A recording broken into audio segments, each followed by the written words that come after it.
Il est merveilleux d'appartenir à ce Dieu-là qui s'est donné pour nous. Nous sommes très heureux d'être appelés enfants de Dieu. Je l'espère pour vous. Shalom à tous et à toutes et bienvenue à cette émission Wake Up, émission qui vous permet de bien démarrer votre journée, surtout dans le Seigneur. Aujourd'hui, nous avons avec nous encore le pasteur Makita Sosten, vraiment qui n'a ménagé aucun effort pour être des nôtres durant ces semaines. Shalom, pasteur. Merci, oui, shalom à toi aussi, Daniel. Et le séjour, comment ça se passe? Ça se passe très bien, ça se passe très bien. La Côte d'Ivoire est un pays tellement agréable, on est tenté d'y rester. Vous avez mangé la loco finalement? J'ai mangé la loco, j'ai mangé poisson braisé, tout ça. Si ma femme et mes enfants n'étaient pas loin et qu'il fallait les rejoindre, je crois que j'aurais réfléchi. On va vous faire un paquet en partant. Ok. On va songer à faire un paquet. Alors, c'est sûr que le séjour se déroule bien. Ouais. La parole de Dieu aussi nous fait du bien. Ouais. Alors aujourd'hui, qu'est-ce que vous avez choisi de nous partager? Nous poursuivons le thème lorsque Dieu nous parle et les différentes manières que Dieu a nous parler pour nous rendre sensibles à sa voix. Amen. Et nous allons du coup parler d'un des autres moyens que Dieu a de nous parler, qui est ici, après avoir vu les circonstances, nous allons parler des ministères. Que Dieu nous parle aussi au travers des ministères qu'il a établis dans l'Église. Évidemment, il faut bien qu'on en parle aussi. D'accord. On sera tout de suite tout à l'heure à la rubrique « Méditons ensemble ». Merci, pasteur Makita. Shalom, Josué. Shalom, Daniel. Comment ça va? Tout va bien? Tu as un sourire flamboyant, comme on dit. Mais c'est cela, on est sur le plateau de Wake Up, on a toujours joyeux. D'accord. On aura Culture Actu et puis le saviez-vous avec Josué. C'est ça, on va parler de musique aujourd'hui dans Culture Actu. Dans le saviez-vous, on ira du côté de la Russie. La Russie. Je comprends, il fait très froid, donc tout ça joue aussi. Pas oublier qu'on a parlé ici des temps et des circonstances. Hein. On en a parlé donc. Ok, merci Josué. Kate, elle est aussi là, avec un beau sourire. Comment ça va, Kate? Ça va super bien, par la grâce de Dieu. Voilà, tout va bien. Bien réveillé. On aura des trucs et astuces aujourd'hui encore avec toi. Oui, aujourd'hui, on va parler des bonnes attitudes pour éviter la chute des cheveux. C'est vrai, il y a beaucoup de choses qui peuvent occasionner la chute de cheveux, comme des maladies, la prise de certains médicaments, mais il y a aussi des attitudes qui provoquent la chute de cheveux. C'est de cela que nous allons parler. D'accord. Les attitudes, d'accord. Les hommes aussi sont concernés par ces attitudes? Oui, parce qu'ils doivent donner des conseils à madame.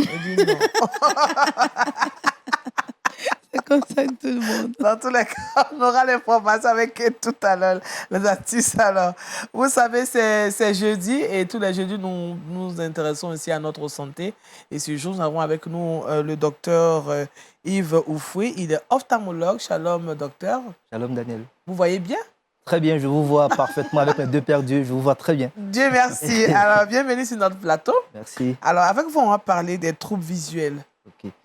Effectivement, les troubles visuels, c'est des défauts de la vision de loin, la vision de près. Oh, d'accord. Des troubles qui sont en véritable progression avec tout ce qui est écran, avec tout ce qui est sollicitation au niveau des yeux. On voit que même déjà depuis bas âge jusqu'à la personne adulte, les personnes sont confrontées à ça. Oui. Les parents déjà ont peur pour leurs enfants qui doivent porter des lunettes. Oui. C'est pour expliquer et puis donner des conseils. D'accord. Ouais. Je pense qu'en cette période, c'est important parce que c'est la période de la matin un peu. C'est ça. Et beaucoup de personnes se plaignent vraiment des troubles. C'est ça, exactement. Merci, docteur, d'être venu sur ce plateau pour nous parler aussi de la des troubles visuels, voilà, la maladie des yeux. Il faut en parler. Voilà, sans plus attendre, il serait aussi bon pour nous d'apprendre la parole de Dieu parce qu'avec elle, nous ferons des exploits. Alors, sans plus attendre, nous allons ouvrir cette rubrique « Méditons ensemble » et c'est tout de suite.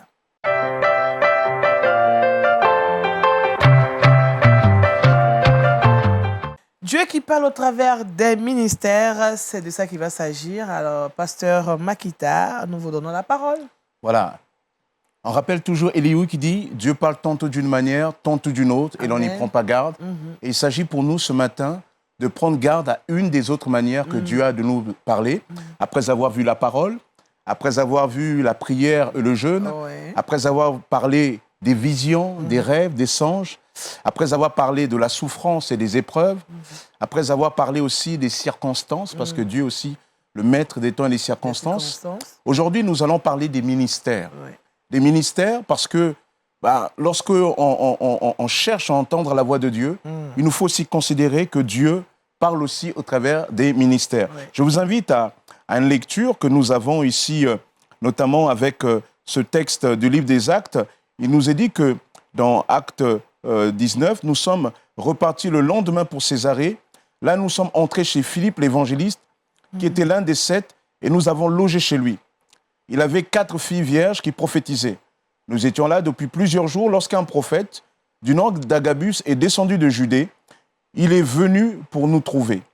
Il a pris la ceinture de Paul, s'est attaché les pieds et les mains et a dit « Voici ce que déclare le Saint-Esprit. L'homme à qui appartient cette ceinture, les Juifs l'attacheront de la même manière à Jérusalem et le livreront entre les mains des non-Juifs. » En entendant cela, nous-mêmes et les croyants de Césarée, nous avons supplié Paul de ne pas monter à Jérusalem. Il a alors répondu « Que faites-vous là à pleurer et à me briser le cœur? Je suis prêt non seulement à être emprisonné, mais encore à mourir à Jérusalem pour le nom du Seigneur Jésus. » Comme il ne se laissait pas persuader, nous n'avons pas insisté et avons répondu que la volonté du Seigneur soit faite. Amen. Donc, c'est intéressant ici, c'est que quand nous parlons des prophètes, nous sommes habitués à l'Ancien Testament. Et là, nous avons le Nouveau Testament qui nous présente un prophète pour dire aussi que oui, les prophètes sont aussi dans le Nouveau Testament, sont aussi dans la Nouvelle Alliance. Dieu nous parle aussi par l'intermédiaire de ces prophètes-là. Et nous avons un certain Agabus. Agabus, c'était quelqu'un qui avait quand même une certaine renommée. Il va venir, il nous est dit de ce Agabus qu'il va prophétiser qu'il y aurait une famine qui va sévir. Et effectivement, ça va arriver sous le règne de l'empereur Claude. Nous le savons via des écrits d'un certain Suétone ou de Tacite. Nous, on le sait que c'est vraiment arrivé. Donc, ce n'est pas quelqu'un, quand il vient parler, qui dit n'importe quoi. Eh bien, c'est tellement acquis que lorsque Agabus vient parler à Paul, fait le geste de s'attacher, les gens comprennent très bien que Dieu est véritablement en train de nous parler. Amen. Donc là, nous sommes introduits par cette autre manière que Dieu a de nous parler, c'est au travers des ministères. Dieu nous parle, c'est vrai, par les épreuves, les circonstances, via sa parole, via le Saint-Esprit. Dieu nous parle au travers de la souffrance, etc. Dieu nous parle par toutes sortes de moyens, mais il nous parle aussi au travers des ministères.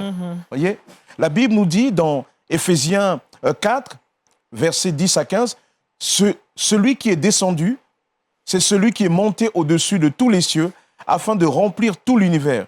C'est lui qui a donné les uns comme apôtres, les autres comme prophètes, les autres comme évangélistes, les autres comme bergers et enseignants.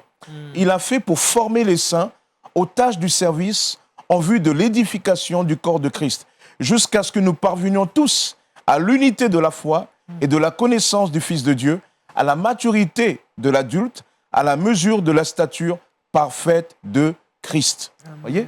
La Bible nous dit, et ce texte nous rappelle d'abord que les ministères que nous avons est un don de Dieu. Dieu a donné à l'Église des ministères. Et c'est très important, lorsque Dieu donne quelque chose, de faire attention à la manière que nous traitons cela. Je crois que quand Dieu nous donne des ministères, cela veut dire que nous devons déjà lui en être reconnaissants. Parce que, vous savez, ici et là, les chrétiens n'ont pas toujours, dans certains pays, la liberté de se réunir et donc de bénéficier aussi des ministères qu'il y a dans l'Église. Et donc, c'est important que ces ministères, nous puissions prier pour eux, pour que, véritablement, dans ce qu'ils vont apporter, il y ait réellement une parole de Dieu qui soit communiquée au travers de leur ministère. La deuxième chose que nous voyons ici, c'est que ces ministères ont pour objectif de nous édifier. Voyez, le corps de Christ, dans une autre version plus compréhensible pour chacun, il est dit, il a fait don de ces hommes pour ceux qui appartiennent à Dieu, soient rendus aptes à accomplir leur service en vue de la construction du corps de Christ. Ainsi, nous parviendrons tous ensemble à l'unité de la foi, etc. Donc, Dieu donne des ministères pour édifier l'Église. Édifier, ça veut dire que Dieu donne des ministères pour faire grandir l'Église, pour encourager l'Église, pour que l'Église rentre dans les projets que Dieu a établis. Dieu donne des ministères par rapport à nos thèmes pour parler à l'Église. Voyez ? Donc, ces ministères sont là pour parler de la part de Dieu, notamment quand on nous parle de ministère de prophète. Prophète veut dire porte-parole de Dieu.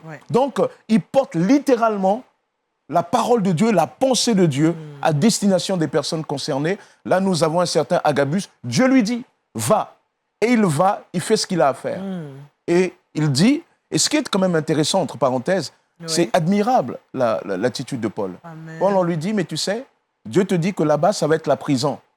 Bah, on se dit, mais si le Seigneur avertit, nous, on leur dit, Alléluia, j'allais au nord, je vais au sud. Mais lui, il dit, non, il comprend que si Dieu l'avertit, ce n'est pas forcément pour qu'il puisse fuir, mais c'est pour qu'il puisse se préparer. Oui. Et il va y aller. Donc, nous comprenons cela. Les ministères aussi, ce texte que nous venons de lire, nous rappelle quoi? Que ces ministères sont aussi une barrière face aux faux enseignements. C'est-à-dire face à ce qui n'est pas la parole de Dieu. Oui.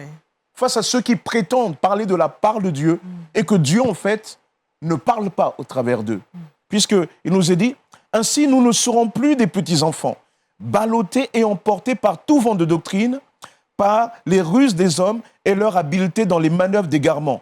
Mais en disant la vérité dans l'amour, nous grandirons à tout point de vue vers celui qui est la terre, Christ. Donc ces ministères sont là pour nous édifier, pour nous éviter de nous perdre. Sont là pour que nous restions dans la saine doctrine. Amen. Et là, ça montre autre chose qui est derrière ces notions de ministère, c'est que ces ministères sont donnés à l'Église. L'Église, c'est quoi? Ça comporte deux définitions, deux notions dans l'Église. La dimension universelle, c'est la communauté des croyants, unis de tout temps, d'hier, qui ne sont plus là avec nous, à venir, qui sont unis par la foi, par l'action de l'Esprit en Jésus-Christ. Donc c'est une communauté des croyants. Mais l'Église, c'est aussi une communauté locale. Et cette dimension locale est très importante parce que dans la localisation, dans la localité où nous sommes, eh ben, Dieu y établit des ministères. Donc, si nous voulons bénéficier de l'apport de ces ministères, alors nous avons besoin aussi de l'Église. En France, en ce moment, avec la Covid, eh ben, nous avons vu souvent les églises être obligées de fermer parce qu'on ne pouvait pas avoir des réunions publiques. Et donc, on a dû s'adapter à créer un peu des plateaux, comme ici, pour communiquer l'évangile, pour communiquer avec les membres. Et les membres, certains ont commencé à vraiment y prendre goût, de telle sorte que lorsqu'il s'agissait de revenir, ben, certains ne revenaient plus. Et je pense que leur erreur, c'est qu'ils ne comprennent pas l'importance de la communauté. Certains osent dire, mais moi, moi j'ai le Saint-Esprit, j'ai la Bible avec moi. Ouais, d'accord. Je la lis tous les jours. Je la lis tous les jours, je n'ai pas besoin de cela. Et certains même viennent souffler à l'oreille. De toute façon, les chrétiens, c'est des hypocrites. Vous voyez? Donc, ajouter à tout ça, ça ne vous donne pas envie d'aller. Mais c'est une erreur. L'Église, c'est une création du Christ. Amen. Et si le Seigneur a créé l'Église, il faut savoir qu'il a créé l'Église avec l'Esprit de Dieu à côté, avec la parole. Et l'Église est là. Donc, souvent, on veut opposer parole et esprit par rapport à la communauté. Non. Dieu a établi des ministères. Si Dieu a établi des ministères alors qu'il savait qu'il nous avait communiqué l'esprit, si Dieu a établi des ministères alors que nous avons la parole, c'est qu'il estime que malgré l'esprit, malgré la Bible, eh bien, cela n'est pas suffisant. Amen. Nous avons besoin des ministères. Pourquoi? Parce que c'est des hommes, des femmes, que, je dis bien, des hommes, des femmes, que Dieu a appelés et que Dieu a qualifiés pour notre édification. Amen. Et ces gens-là, ils sont dans la communauté et c'est dans cette communauté-là que Dieu va t'enseigner, Dieu va te parler. Alors c'est vrai, certains souvent déplorent un peu leur église, mais l'église, aucune église n'a toutes les qualités. Regardez la lettre de Jean dans l'Apocalypse. Lorsque Jésus écrit aux 7 églises, chacune des églises, il y avait des qualités, il y avait des défauts. Les églises, tu chercheras toute une église, il y aura toujours un défaut dans la cuirasse. Ils ont telle force, mais il y a une faiblesse là. Mais il n'empêche qu'il y a une vérité. C'est là que Dieu m'a placé. Amen. Et si quelqu'un doute en quelque sorte de son église, parce qu'il peut y avoir aussi malheureusement des communautés où c'est discutable du point de vue doctrinal, etc., alors il faut prier le Seigneur, que le Seigneur nous dirige dans une communauté où sa parole est annoncée. Pourquoi? Parce que dans cette communauté-là, Dieu a appelé des ministères pour nous édifier. Donc nous avons besoin c'est vrai, du Saint-Esprit, c'est vrai de la Bible, mais nous avons besoin aussi des ministères que Dieu a appelés. Donc je le dis presque de manière provocante, toi et le Saint-Esprit avec ta Bible, vous n'êtes pas suffisants. D'accord.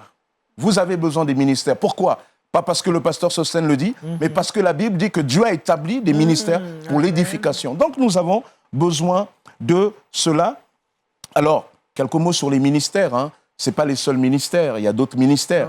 Mais le texte 1 Corinthiens 10, 12 nous dit que Corinthiens 12 nous dit que Dieu a établi premièrement. Donc, il y a un peu des ministères principaux comme ça. Oui. Mais c'est pour notre édification. L'apôtre, il est là pour être envoyé, pour annoncer l'évangile aux païens. Le prophète porte la parole de Dieu, souvent une pensée avec une dimension prophétique. Nous avons l'évangéliste qui a comme pour objectif, non pas que c'est le seul spécialiste de l'évangélisation, nous tous on est concernés par nos témoignages, mais il a comme pour ministère de pousser l'Église, d'impulser l'Église dans un élan d'évangélisation. Et il y a le pasteur et il y a le docteur. Alors certains textes, il y a des débats au niveau des théologiens. Souvent, en fait, c'est un seul ministère. Le texte grec parle de pasteur et docteur, kai, pasteur et docteur. C'est comme pour dire que celui qui prend soin, il prend soin aussi à partir de la parole. Amen. Le berger prend soin à partir de la parole. Donc Dieu les a établis. Eh bien, c'est ça qui est important. Moi, si je suis aujourd'hui dans le ministère, c'est parce que ma vie chrétienne a commencé d'abord lorsque je suis allé dans une église, alors que je suis né dans le christianisme, je suis allé dans une église et dans cette église-là, pour la première fois, j'ai entendu des gens parler d'évangile comme jamais et ça a percuté mon cœur. Amen. Et c'est ça qui a été la base d'un appel. Donc j'ai besoin de ces ministères-là pour que Dieu me parle aussi au travers de ces ministères. Oui, il y a le Saint-Esprit, oui, il y a les temps, les circonstances, oui, il y a la parole, oui, il y a la prière, mais Dieu a voulu aussi que tu bénéficies de ces ministères qu'il a établis. Celui qui dit « je n'en ai pas besoin », alors ça, c'est un esprit d'orgueil. Ouais. Ça, c'est une tentation d'orgueil.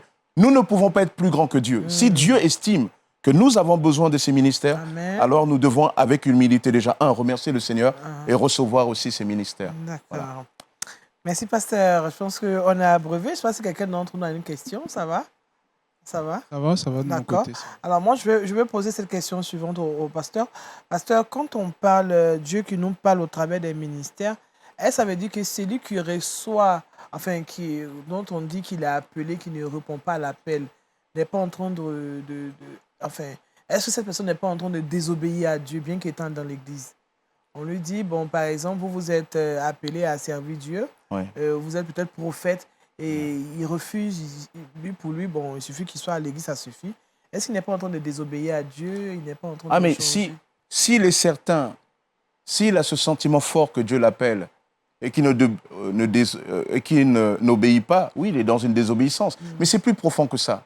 C'est dommage parce qu'il ne rentre pas ainsi dans les projets que Dieu a créés pour lui, projets de paix et non de malheur, afin de lui donner un avenir et de l'espérance. Nous sommes différents. Aujourd'hui, tu es là aujourd'hui dans cette chaîne avec ce ministère. C'est un ministère qui n'est pas le mien. Ouais.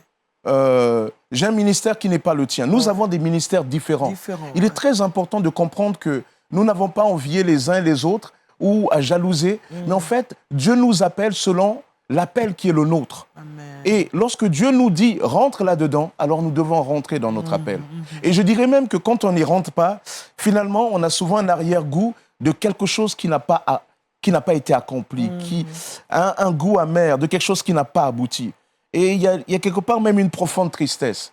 Je crois que l'homme, il a été fait pour s'épanouir, et c'est ça la notion d'image de Dieu. L'homme est image de Dieu. Il a été fait en tant qu'image de Dieu, c'est-à-dire représentant de Dieu au sein de la création. Il a été fait pour être en communion avec Dieu. Et lorsqu'il est en communion avec Dieu, alors il vit mieux cette image de Dieu, c'est-à-dire cette représentation de Dieu au sein de la création. Donc, c'est très important. D'accord. Mais qu'est-ce qui fait qu'aujourd'hui, on voit beaucoup de personnes qui se disent appelées et ces personnes n'ont pas forcément le bon message. Peut-être que c'est ce qui fait qu'aujourd'hui, il y a des personnes qui pouvaient se rétracter. Les gens qui se disent appelés, mais qui ne disent pas le bon message. Enfin, que le message n'est pas ce que la Bible nous donne. La Bible nous dit d'aller partout et de faire des disciples. Mais bon, et de les enseigner, les baptiser au nom du Père, du Fils et du Saint-Esprit. C'est ça. Mais il y en a qui vont faire autre chose, qui viennent en tant que serviteurs de Dieu, comme ils le disent, mais avec un autre message. Est-ce que ce n'est pas ce genre de choses qui fait qu'aujourd'hui, il y a des personnes qui se rétractent aussi? Alors, de un, Paul il est clair. Hein, il dit, si quelqu'un vient vous annoncer un autre évangile que la primauté du Christ, etc., qu'il soit anathème. D'accord? Même s'il se dit appelé. L'appel, ce n'est pas parce que quelqu'un se dit appelé que c'est une réalité. L'apôtre Paul nous montre que, et le texte biblique nous montre que l'appel est quelque chose aussi qui est apprécié par les autres. D'accord. je dis toujours que dans l'appel, dans l'autorité pastorale, ce qui fonde un peu la légitimité d'un pasteur, il y a l'appel de Dieu. Il y a le fait qu'il doit être reconnu par mes pairs, par les autres ministères. Troisièmement, il doit être validé par l'Église, parce que c'est l'Église qui reçoit ce ministère. Il doit être validé. Et je dirais quatrièmement, souvent on oublie cet aspect, il se gagne dans l'amour. Amen. L'appel se manifeste aussi dans notre capacité à aimer les autres. Et il est vrai que certains qui se prétendent souvent appelés, malheureusement, c'est dans le texte biblique, là encore, parce que souvent, il y a des chrétiens qui sont déstabilisés, ils disent « Oui, je suis allé dans telle église, je n'y vais plus parce que le pasteur, il a fait ceci, c'est pas normal, les chrétiens, ils sont tous ceci. » J'ai envie de lui dire « Ok, je compatis à ta douleur, mais je veux simplement te dire que la Bible en parle déjà. La Bible dit déjà que dans les temps de la fin, il y aura des faux docteurs. C'est ça. Il y aura des faux apôtres, il y aura ces gens-là. Paul dit déjà que 200 ans, il y a plus de 20 siècles de cela, il dit il y en a qui prêchent Christ pour le gain. Ouais. Et nous savons bien, nous n'allons pas nous mentir. Il y a des prédicateurs, on sait bien que ceux qui cherchent, ce n'est pas le royaume de Dieu. Ouais. Vous savez, c'est simple. Quand un prédicateur, dans la semaine, lundi, il vous parle dimanche, il vous parle de la dîme et des offrandes. Mardi, il vous parle de la générosité. Mercredi, il vous parle des dons. Jeudi, il vous parle de la prospérité. Il y a un moment donné, il ne faut pas se leurrer, on n'a pas besoin d'être prophète pour savoir qu'il y a un déséquilibre dans ce message-là. Voyez, donc il y a un moment donné, Dieu en parle déjà. Et donc, ces personnes qui ont pu être découragées ne peuvent pas justifier leur incrédulité de cette manière, parce que de un, la Bible en parle, et quoi qu'il en soit, Jésus-Christ est le chemin, la vérité, la vie. Nul ne vient au Père que par lui, et il nous cherche. Il nous cherche. Donc, il ne faut pas que cela soit un prétexte pour mettre Dieu de côté, parce que, moi je le dis toujours, mon père, selon la chair, d'une certaine manière a échoué, parce qu'il n'a pas pu être là dans mon éducation, mais Dieu m'a montré qu'il est le Père céleste. Amen. Quand le terrestre échoue, le céleste ne fera jamais défaut. Amen. Si les pasteurs de la terre échouent, le divin pasteur, lui, ne fait jamais défaut. Alléluia. Donc il n'y a pas de justification à se tenir loin de l'Église. Nous allons prier. Amen. Seigneur, nous te bénissons, Père éternel. Seigneur, tu as établi dans ton Église des ministères et nous voulons te bénir pour tous ces ministères-là. Alléluia. Je te bénis pour mes frères et pour mes sœurs à qui tu as donné un appel particulier. Seigneur, permets-nous ensemble, dans ces temps de la fin, d'être des hommes et des femmes attachés à ta parole et qui la communiquent, Seigneur, de manière, Seigneur, sérieuse, de la manière la plus adaptée, Seigneur, conformément à ta parole. Seigneur, permets-nous de diminuer et que toi, tu puisses croître en nous pour que les hommes et les femmes qui nous entendent n'entendent pas la voix d'un homme, mais entendent la voix du Christ. Seigneur, tu es Dieu. Pardonne-nous lorsque souvent nous volons ta gloire, nous prenons la lumière qui t'est due à toi. Mais Seigneur, tu vois, ce matin, il y a peut-être des frères et sœurs, des amis qui peut-être ont essayé de rentrer dans une église et qui ont été profondément déçus par les attitudes et particulièrement par les ministères. Seigneur, je te prie de soigner leur cœur. Je te prie, Seigneur, de te révéler à nouveau et de montrer que lorsque le pasteur de la terre, le ministère de la terre fait défaut, le divin ministère de l'Esprit et le divin ministère du Seigneur, lui, ne fait jamais défaut. Merci, que ton nom soit béni, Père. Permets que, au travers aussi de ce ministère de l'MTV, Seigneur, que ta grâce abonde un peu plus dans les foyers chaque jour, Père. Dans le nom de Jésus. Amen. Amen. Amen. Merci, pasteur Makita. Vraiment, nous avons été bénis, surtout par la prière aussi. Merci. Par la parole et par la prière.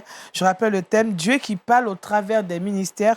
Nous avons eu pour test d'appui Éphésiens, chapitre 4, versets 10 à 13. On a aussi eu d'autres tests que vous pourriez lire sur vous.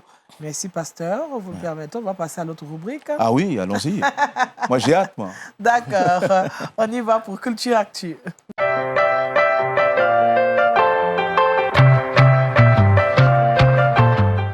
Avec José Diobar, on parle musique. C'est bien cela, on va parler musique, plus précisément d'une chante du gospel nigérien. Il s'agit de Ada Eddy, née le 18 septembre 1987 à Lagos. Elle a grandi dans une famille chrétienne et a commencé donc son parcours musical à l'âge de 10 ans où elle intègre le ministère de Chris Embassy, du pasteur Chris Oyakilome.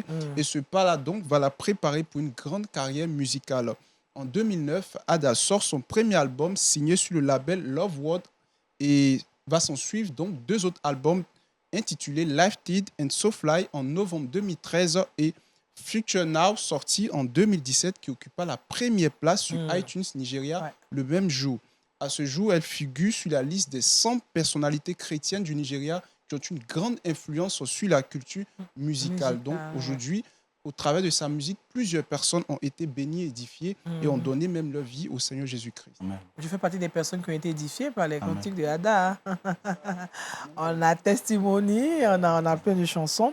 En tout cas, merci de nous faire encore redécouvrir cette grande dame de la musique chrétienne qui nous vient du Nigeria. Pasteur, vous appréciez aussi là, Ah oui. Ce qu'elle fait. Moi, quand José parlait de ça, ça me rappelle ce que Martin Luther disait. Ouais. Celui qui loue Dieu prie 2 fois. Amen. Et je pense que c'est pour dire qu'il ne suffit pas juste de prier. Mais l'apôtre Paul, dans Philippiens 4, nous dit « Faites connaître à Dieu vos besoins avec des actions de grâce. » Et ça, c'est important. Amen. Donc, la louange, c'est un ministère. Vous savez que souvent dans les églises, je dis toujours que souvent les ministères de louange ont souvent, à certains moments, beaucoup plus d'impact, même que le prédicateur. Oui. C'est pour ça que je suis très attentif dans nos églises à ceux qui prennent le micro devant, qui chantent. C'est important que leur message, leur doctrine soit bien posée, soit encourageante, parce que c'est par ce biais-là qu'on communique un message souvent très puissant. Et l'histoire de l'Église, quand il y a eu souvent des questions en 325, le premier concile, c'est un peu d'histoire. Oui. En 325, il y a eu ce qu'on appelle le concile de Nicée, où c'était sur la question de Christ, Dieu ou pas Dieu et compagnie. Eh bien, c'était dû à des fausses doctrines qui véhiculaient un certain Arius. Et quelle était la particularité d'Arius? C'était un vulgarisateur, il savait rendre simple les choses compliquées, mais surtout, c'était un chantre. Il savait mettre en chanson pour montrer la puissance du chant. Donc ceux à qui le Seigneur a donné la puissance du chant, qu'ils considèrent qu'ils ont une grande responsabilité de proposer, parce qu'il y a quelque chose de puissant que Dieu a mis entre leurs mains, et qu'ils ne le négligent pas. Amen. Chantons pour la gloire de Dieu. Merci, pasteur. José, ça ira? D'accord, on rappelle qu'on a parlé de Ada. Ada Edi, c'est une chante de gospel nigérien. D'accord. Voilà, vous pouvez l'ajouter à votre playlist musicale, tout simplement. Retrouvons donc le docteur qui est avec nous pour la rubrique Bonne santé.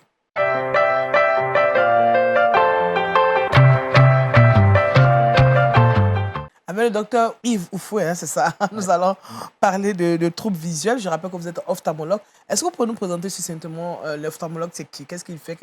Sa spécialité parle de quoi? Fait quoi? Ok, merci Daniel. Merci à LMTV qui nous donne l'occasion de pouvoir parler de troubles visuels et de santé des yeux. L'ophtalmologue ou ophtalmologiste, c'est un spécialiste, un médecin qui a fini le doctorat et qui a fait au moins 4 ans de spécialité en médecine et en ophtalmologie chirurgicale en fait. C'est-à-dire c'est un spécialiste uniquement des yeux, tout ce qui est pathologie oculaire, ce qui est chirurgie oculaire. Il est apte à réaliser ces genres d'interventions, à conseiller, à prévenir et à traiter tout ce qui est troubles oculaires. D'accord, on est bien maintenant situé. Voilà. On va y aller pour les troubles visuels. Okay. Qu'est-ce que c'est, troubles visuels? Les troubles visuels ou amétropie, ça s'appelle amétropie dans le langage ophtalmo, c'est des troubles de la vision, soit de près, soit de loin. Voilà, on peut être amené à voir flou de près, comme le pasteur le disait, souvent, à partir de 39-40 ans, de manière inéluctable, tout le monde ne verra pas de près. C'est-à-dire souvent venir une personne, soit un frère qui éloigne. Voilà.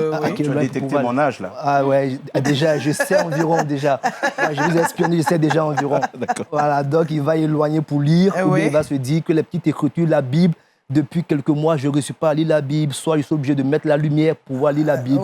Quand on voit ça, on sait que la personne approche de 40 ans, c'est un processus qui est pratiquement naturel en fait. C'est comme les cheveux qui blanchissent, c'est comme l'œil qui perd de sa puissance.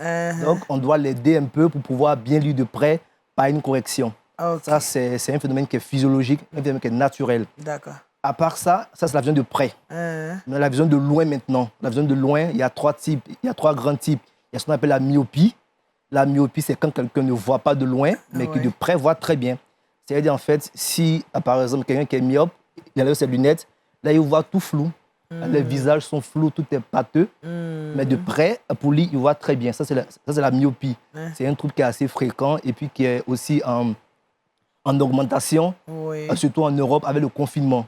Parce que c'est des troubles c'est des personnes, c'est des enfants qui vont très bien voir de très près. On dit qu'ils sont super intelligents parce qu'en fait, de près, ils voient très bien. Mais de loin, ils ne voient pas très bien.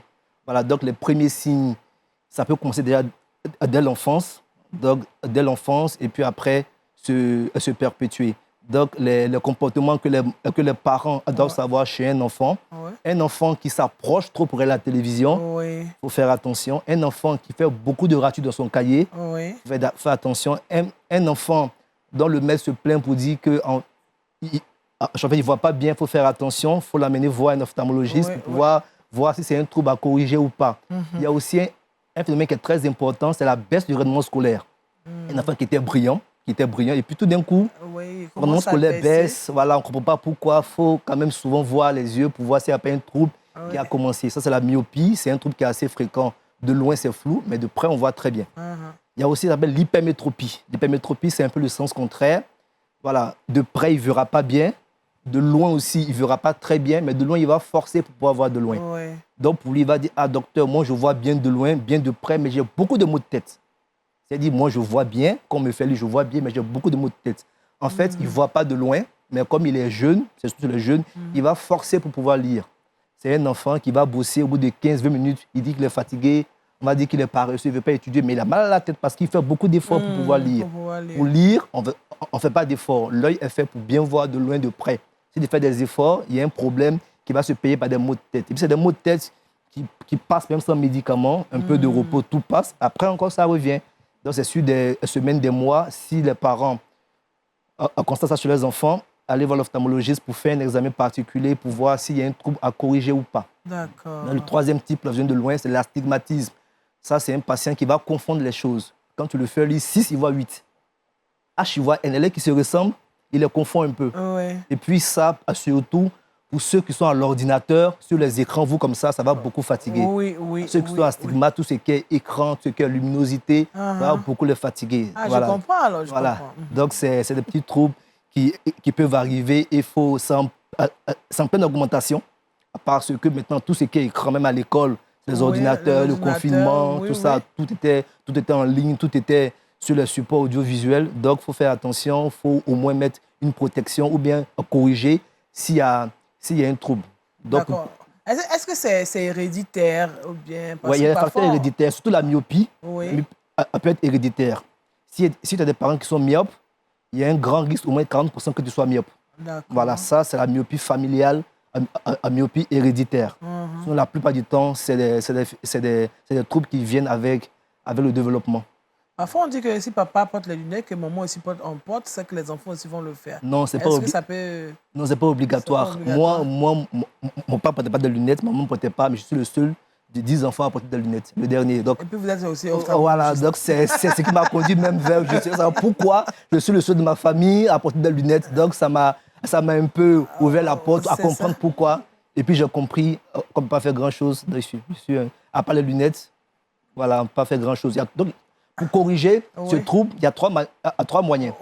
Soit les lunettes, voilà, les lunettes, on les porte. Là, je vois flou. Je vois tout flou, là, comme ça. D'accord. Quand je porte, je vois très bien. Voilà, soit les lunettes, c'est la méthode la plus préconisée. Soit les lentilles de contact. Les lentilles de contact, c'est-à-dire j'ai des lentilles de contact que je mets, soit journalières, soit mensuelles. Mais ici, on ne les aime pas trop dans les pays chauds, ici, parce qu'il y a un gros risque d'infection. Il y a un goût d'infection. Et puis, voilà, la poussière, avec tout ce qui est soin, les lentilles, il faut être beaucoup méticuleux, les ongles bien coupés, ranger les soirs dans leur boîtier. Si tu vas à une réception le soir que tu es fatigué, que tu oublies de les enlever, ça peut créer des infections. Donc, on est un peu méticuleux sur ça. On n'aime pas trop prescrire, sauf dans des cas particuliers. D'accord. Et puis, la troisième manière, c'est la chirurgie. C'est au laser. On fait une chirurgie au laser. Et puis là, tu ne vois plus. Avec les verres, sans les verres, tu vois parfaitement. Mais la méthode des lunettes, c'est la méthode la plus préconisée. Et voilà. C'est moins cher, on pourra le dire. C'est relatif. En fait, c'est comme... Les lunettes, c'est comme... Tout à l'heure, le pasteur m'en parlait parce que c'est relativement cher pour créer une solution pour l'Afrique. Mais c'est un peu comme la voiture. En fait, c'est le luxe, en fait. C'est-à-dire, il y a les montures de 10 000, 20 000, 200 à 1 million. Une monture de grande marque peut vous mettre de l'or, du diamant sur la monture, simplement parce que c'est le luxe.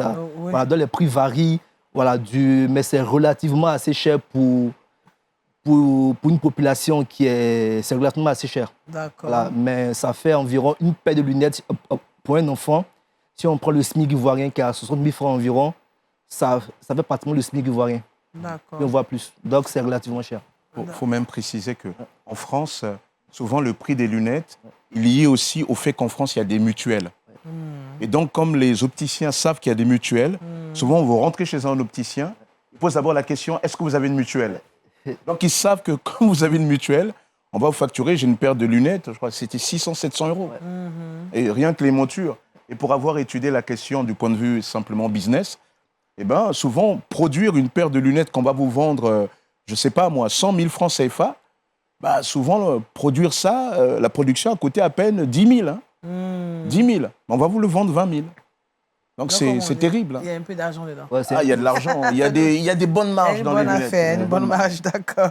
Alors, pour que celui qui doit porter des lunettes correcteurs, c'est quoi? C'est combien de temps qu'il faut pour pouvoir corriger cette anomalie qui peut en fait, quand on dit corriger, on corrige très souvent chez un enfant. Quand il commence à porter, après, ça peut s'arrêter. C'est-à-dire après, en fait, si on commence tôt, si on l'a vu tôt, qu'elle a été prise en charge tôt, après, sans lunettes, tu peux bien voir. Mais très souvent, la plupart des cas, ça ne peut pas s'arrêter, en fait.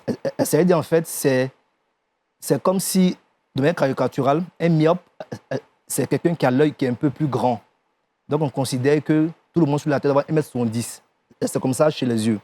Les yeux, c'est 23 mm de longueur, de longueur. Donc, si tu as 25 mm, tu ne verras pas bien. Tu es normal. Tu es normal dans ta caricature. Tu es normal. Tout est bien en place. Mais parce que ton œil est un peu plus gros, tu es myope.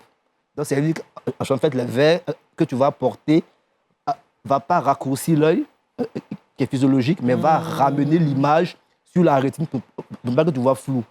Voilà. Mais donc, très souvent, quand, en fait, on ne peut pas arrêter. Si c'est un truc qui est fixé, on ne peut pas dire que je vous prescris les verres au bout de 1 an, 2 ans, on va arrêter. Très souvent, on n'arrête pas. C'est en fait, quand tu ne portes pas, tu vois flou. Quand tu portes, tu vois très bien. Voilà, donc, c'est un médicament. Voilà, c'est un médicament. Ça évite des maux de tête, en fait. Oui. Moi, si j'enlève, je serai à l'aise, mais moi, j'aurai mal à la tête. Donc, on prend du paracétamol tout le temps. Pour les maux de tête, je peux porter mes lunettes. La plus facile, c'est de porter mes lunettes. Ouais, porter mes lunettes pour ne pas que mes yeux aient à forcer. Voilà, c'est ça. D'accord. Alors, chez les femmes comme chez les hommes, qui fait beaucoup de myopie? C'est assez partagé. C'est assez partagé. C'est plus les hommes, en fait. C'est assez partagé. Mais la différence n'est pas significative, mais c'est plus les hommes parce qu'en fait, surtout la myopie, on pense que la myopie, c'est d'abord des facteurs héréditaires. En Chine, c'est une épidémie parce que tout ce qui est, surtout la nuit, surtout les enfants, quand ils vont dormir, ils sont sous le drap en train de lire sur le téléphone, sous le drap, ça, en tout cas, ça augmente la myopie. Voilà, avec tout ce qui est smartphone, ça augmente la myopie. Mais il n'y a pas de différence significative, mais un peu plus les hommes que les femmes. Voilà. Et puis, c'est aussi un facteur, c'est probablement parce que les hommes qui ont un peu plus d'argent consultent plus, en fait. Donc, nous, on les voit plus que les femmes. Sinon, il n'y a pas de différence significative. D'accord. Voilà. Alors, quelle est la fréquence, justement, pour les visites chez l'opticien, chez l'ophtalmologue? Donc, chez l'ophtalmo, pour quelqu'un, c'est environ 1 fois par an. On visite. Mais c'est en moyenne chaque 2 ans que les verres, on les change. Chaque 2 ans. Voilà, mais chez les enfants, chaque 6 mois. Parce qu'un enfant, c'est comme une chaussure. Plus il grandit, plus les verres changent. Voilà, donc ça veut dire en fait, alors que les assurances, comme a dit le pasteur, les assurances, environ, c'est chaque 2 ans qu'ils vous remboursent. Donc, alors que mon enfant a grandi, c'est comme ces chaussures qui ont grandi, donc ces verres aussi doivent changer. Donc, au bout de 6 mois, vous partez voir l'ophtalmologue, il dit madame, les verres de votre enfant ont progressé, donc il vous prescrit. Mais quand vous partez voir souvent l'assurance, il dit non, moi j'ai dit chaque 2 ans, donc tu es obligé de payer à chaque fois. Il y a un petit conflit entre les parents qui disent pourquoi tu as prescrit l'assurance. Voilà, donc il y a un petit conflit, mais les enfants, chaque 6 mois, on réévalue. D'accord. Parce qu'on sait que plus ils grandissent, plus ça se modifie. Mais les adultes, c'est environ chaque 2 ans. Chaque 2 ans, il faut changer. Donc avant de changer, il faut voir l'ophtalmologue avant. Voilà, voir l'ophtalmologue. Souvent, ça ne change pas. Souvent, c'est pratiquement pareil. Moi, j'ai la correction depuis environ 10 ans, j'ai la même correction. Ça n'a pas bougé. D'accord. Donc, si ma monture n'est pas gâtée, si mes verres ne sont pas rayés, je les garde. C'est plus de 3-4 ans que je les ai. D'accord. Voilà, mais 2 ans, c'est une moyenne. Voilà. OK. Merci, docteur. Voilà, merci. J'espère qu'on a eu l'information qu'il faut. Souvent, on va porter les lunettes et ça fait beau et puis ça fait fun, quoi. Ça fait fun et puis c'est maintenant un style beaucoup porte comme ça juste pour... Un accessoire de mode. Voilà, c'est la mode, effectivement. Donc ça va, il y a des... portent ça. Ah oui. Par mode. Ça va de 100 000 à 1 million. Pour les lentilles. Oui. Aujourd'hui, on en voit beaucoup sur le marché. Les lentilles orange, bleu, vert. Bon. Est-ce qu'il n'y a pas de risque à cela? Il y a un gros risque. Il y a un gros risque infectieux sur les lentilles. Comme je dis, en fait, les lentilles qu'on voit, lentilles bleues, orange, c'est des lentilles cosmétiques. C'est des lentilles, en fait, pour frimer un peu. Voilà. Donc, il y a un gros risque infectieux parce que très souvent, c'est les lentilles jetables. Tu les portes, d'abord, à bonne rigueur des soins, des ongles, tout ça, pour ne pas toujours les toucher.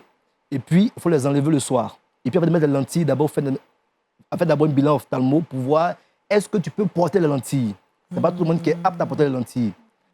Si l'œil est sec de manière naturelle, les lentilles, encore, ça va aggraver encore les choses. Et puis, je dis, comme s'il y a infection sur les lentilles, on ne peut pas gérer très souvent ici. Très souvent, il faut évacuer parce qu'il n'y a pas tout l'arsenal thérapeutique pour pouvoir prendre en charge ici. Donc, on en voit très souvent chez les femmes, surtout chez les femmes. Après un mariage, docteur, je voulais frimer un peu, j'ai porté des lentilles qu'on voit un peu dans le commerce. Des frimer même. Ah, mais c'est ça. Les femmes, chez les femmes, la beauté est plus importante que la santé. C'est ça. Ah bon? Ça, ouais.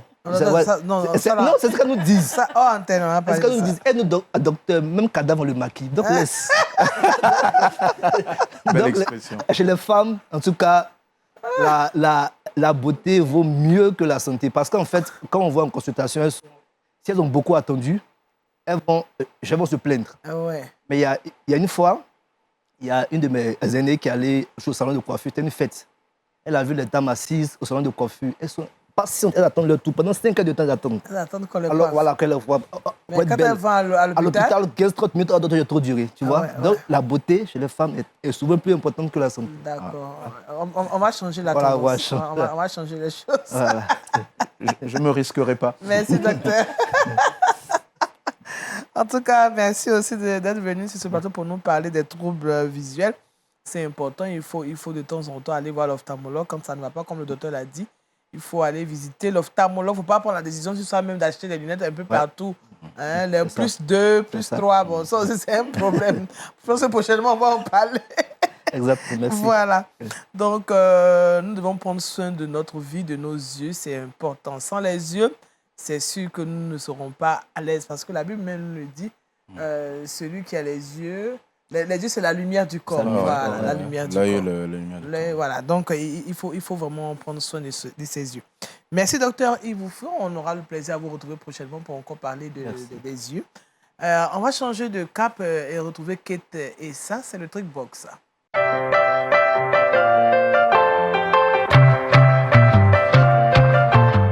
Alors, avec Kate, on ne parlera pas de maladie Dieu, mais on va parler plutôt de la chute des cheveux. Chute de cheveux. Bon, là, je pense que Josué a bien...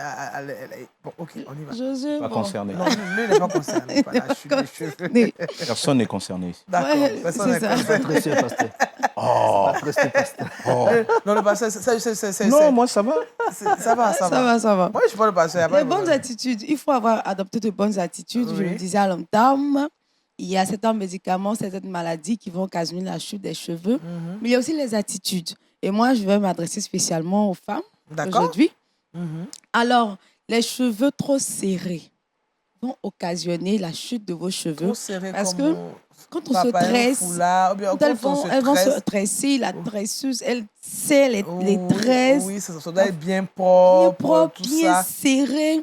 C'est pas bien parce que ça va fragiliser la fibre des cheveux. D'accord. Donc, les cheveux vont s'affaiblir et après, nous sommes étonnés d'avoir nos cheveux qui tombent. D'accord. Et aussi les cheveux qui durent. Mhm. Non seulement c'est très serré, et il y a des cheveux qui Au font départ, un mois. plus de 2 mois. mois, oui. On a les mêmes tresses. Dans les mêmes 13, 2 mois, 3 mois, Oui. ça va fragiliser les cheveux. Et D'accord. vous allez constater, comme vous allez le faire, dès qu'on met le peigne, Le peigne, les ouais, cheveux tombent. c'est comme un râteau. cheveux qui- tombent. Voilà. Elles disent non, dès que je me suis nattée, j'ai fait telle tresse, peut-être ma aussi, quand j'ai fait tous mes cheveux se sont arrachés. Mhm. Mais c'est de la manière. Donc, les cheveux ont été trop serrés Mhm. et les cheveux ont pris trop de temps. Donc, ça a duré, les tresses ont duré. D'accord. Donc, s'il vous plaît, les cheveux, là, ça ne fait pas 1 mois, 2 mois. Ayez pitié de ceux qui dorment à c'est côté pas de facile vous. aussi. Non, on lave même s'ils sont là. Ayez pitié de ceux qui dorment à côté de On vous lave, et puis on pensez lave. à vos cheveux. On lave. On va penser aux cheveux, mais on fait quand même le shampoing. Voilà, faites le shampoing, c'est important. D'accord. Donc, ça va également fragiliser les fibres de vos cheveux. Également, le défrisage. Donc, défriser les cheveux régulièrement vont également affaiblir les fibres de vos cheveux et vos cheveux vont tomber. Donc, naturellement, en Afrique surtout, nous avons des cheveux qui sont crépus. On a envie de défriser. Moi, je vous donne une astuce pour vous permettre d'avoir des cheveux ramollis. Vous pouvez faire un bain d'huile. Donc, avec le beurre de karité, vous prenez un beurre de karité, vous le mettez sous vos cheveux. En tout cas, une bonne quantité pour les cheveux. Après avoir fait cela, vous attachez vos cheveux et vous laissez poser. C'est-à-dire, vous pouvez dormir avec, vous attachez vous bien. Mettez juste le foulard, et là. vous mettez votre foulard, vous dormez avec. Le lendemain matin, vous prenez de l'eau tiède et vous vous rincez le cheveu. Voilà, ça va vous permettre de ramollir vos cheveux, ça va donner brillance et force à vos cheveux. Donc, évitez de friser vos cheveux. Il y a d'autres dames, elles sont tout le temps au salon. Les produits de défrisage. Le docteur a dit, le docteur même a dit qu'elle préfère leur beauté par rapport à leur santé. Tout le temps au défrisage. Tout le temps avant de faire des coiffures. Toujours. On va prendre le babyliss, on va utiliser le fer chaud. Ça affaiblit les cheveux. Et après, nous sommes étonnés d'avoir des cheveux qui ne tiennent plus. Parce qu'avec le temps, les cheveux vont perdre, les fibres vont perdre en force et les cheveux vont commencer à tomber. Et après, on va se perdre, on va commencer à chercher tous les produits capillaires pour faire pousser les cheveux. Voilà. Donc, il faut éviter. Et puis, la dernière chose à faire, c'est de laisser vos cheveux respirer. S'il vous plaît, laissez les cheveux respirer. N'ayons pas honte de nos cheveux. Laissez les cheveux se relaxer. Faites des coiffures au vent. Faites des tresses comme on a l'habitude de faire ici en Afrique, long. Oui, avec même la tête tressée, les flolos, les boules, tout ça. Je vois pas de quoi on parle. Totalement perdu. Les femmes savent de quoi on parle. Donc, laissez vos cheveux, vous avez des cheveux nappis, vous pouvez juste les peigner. Les torsadés, tout ça.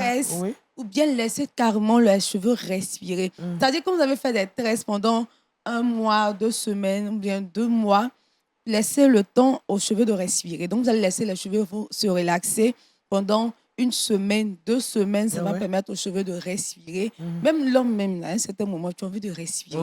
Imaginez, les cheveux sont toujours étouffés dans des mèches, dans des fils. Encore avec les mèches. Voilà, et puis les cheveux vont céder à la fin, les cheveux vont tomber. Donc, voici quelques attitudes que vous devez adopter pour avoir des cheveux solides et pour ne pas avoir des chutes de cheveux. Merci, Kate. Le pasteur n'est pas concerné. Surtout les petites filles. Les hommes des sont pas mamans qui vraiment... avec le plastique en plus. Avec le plastique, ça pour fait... serrer les cheveux des enfants. Serrer les cheveux de l'enfant. Des petites filles de 2 ans, 3 ans, on les voit avec des mèches vraiment pas possibles. C'est vraiment pas bien. Donc, essayons de permettre aux cheveux de se relaxer. Tout ça, c'est la beauté. C'est la beauté. Merci, Kate.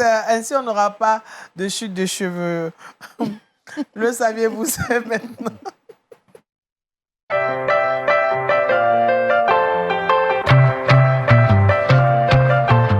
Avec Josué Dioba, on part en Russie sans visa ni passeport. On ira en Russie aujourd'hui où l'Alliance évangélique forme de futurs aumôniers. En effet, depuis l'accord entre le ministère russe de la Défense et l'Alliance évangélique russe à l'automne 2021, celle-ci donc a invité plusieurs aumôniers à se rendre sur le territoire russe pour inculquer certaines valeurs et certaines formations aussi pour permettre aux militaires russes de pouvoir recevoir l'évangile, mais aussi de pouvoir connaître le Seigneur Jésus-Christ. En partenariat donc avec le séminaire théologique des chrétiens évangéliques de Moscou, ce programme débutera en janvier et sera entièrement financé par l'Alliance évangélique mondiale.